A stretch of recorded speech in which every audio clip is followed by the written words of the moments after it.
مقام حضرت امام علی علیہ السلام، وہ مقام جب امام علی علیہ السلام کوفہ میں تھے تنہائی کی حالت میں، اگر آپ عبادت کرنا چاہتے تھے تو پھر وادی السلام کے اس کونے پہ آتے تھے۔ یہ مقام حضرت امام علی علیہ السلام سے منسوب جگہ جہاں حضرت امام علی علیہ السلام عبادت فرماتے تھے۔ یہ مقام جو ہے اسیب الیمانی، رسول اکرم صلی اللہ علیہ وآلہ وسلم نے جب امام علی کو یمن کی طرف بھیجا تو سب سے پہلے اسلام جس نے قبول کیا وہ اسیب الیمانی، جن کے نام کی ایک دعا بھی ہے جو 40 دن پڑے گا، ان کی ہر دعا قبول ہو جائے گی۔ نجف اشرف کے کچھ نقش ہیں، آپ کو دکھاتا ہوں۔ اسیب الیمانی کو ان کا بیٹا اونٹ پہ لے کر آیا تھا یمن سے۔ امام علی علیہ السلام نے 3 دن اس جگہ پہ انتظار کیا، پھر اس کا استقبال کیا اور خود اپنے ہاتھوں سے غسل کفن دیا اور تدفین فرمائی۔ یہ ایک نقشہ ہے، اس کی بہت بڑی تاریخ ہے، میں نے یوٹیوب پہ ویڈیو مکمل بنائی ہے، دیکھ لیں۔ یہاں پہ کچھ آثارات ہیں جو آپ کو دکھانا چاہتا ہوں۔ نجف اشرف کی جو اصل کنڈیشن تھی اس کو آپ ایک مرتبہ دیکھ لیں۔ جبل دیک، جبل نور، جبل شاہ شرف، جہاں سے در نجف نکلتے ہیں۔ جب برسات کا پانی ہوتا ہے تو یہ در نجف اس طرح، اس کو پھر تراش کرنے کے بعد بالکل شیشے کی طرح ہو جاتا ہے۔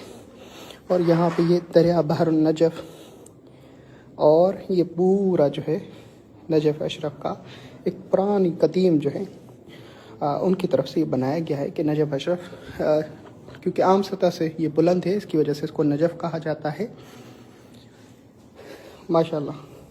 اور یہاں پہ پچھلے زمانے میں جب لوگ امام علی کی زیارت پہ آتے تھے تو نجف کو قلعہ دیا ہوا تھا، تو لوگ جو ہیں اس طرح یہ گھوڑے کی سواریاں کر کے پہنچتے تھے، اور روزے کی جو کنڈیشن تھی اس طرح تھی۔ یہ وادی اسلام تھا، پورا نجف اس کو قلعہ بنا ہوا ہے، پورا آپ دیکھ سکتے ہیں، یہ پورا قلعہ بنا ہوا تھا۔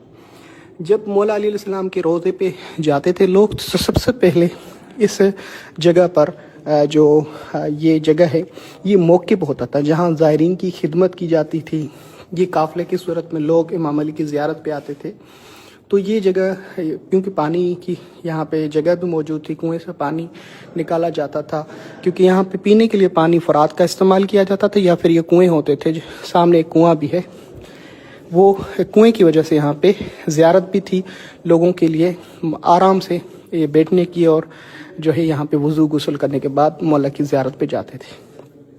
یہ قدیم آثار بھی موجود ہیں، آثارات کہ پرانے زمانے میں جب زائرین کی خدمت کی جاتی تھی تو ان کے لیے یہ برتن استعمال ہوتے تھے، موقف پر یہ اسپیکر وغیرہ اس طرح کے برتن نیاز کے لیے استعمال ہوتے تھے۔ چائے کے لیے کیٹلز جو عرب کی مشہور کیٹلز ہیں چائے، ماشاءاللہ یہ صندوق، یہ ساری چیزیں، اور یہ پوری تاریخ جو ہے اسیب الیمانی کی پرانے زمانے سے لے کے ان کا نقشہ اور تاریخ اور جس طرح یہ مقام رہا ہے تصدیق شدہ، اور یہ پرانی چیزیں، یہ اصحابی دے سکتے ہیں، قدیم ترین چکی پیسنے والی ساری یہ اس مقام کی اپنی ہے۔ اور اس طرح قافلے آیا کرتے تھے، یہ قلعہ ہوا کرتا تھا اس طرح، اور اس طرح لوگ امام علی کی زیارت پہ آتے تھے۔ یہ روزے کی کنجیاں وغیرہ پڑی ہوئی ہے۔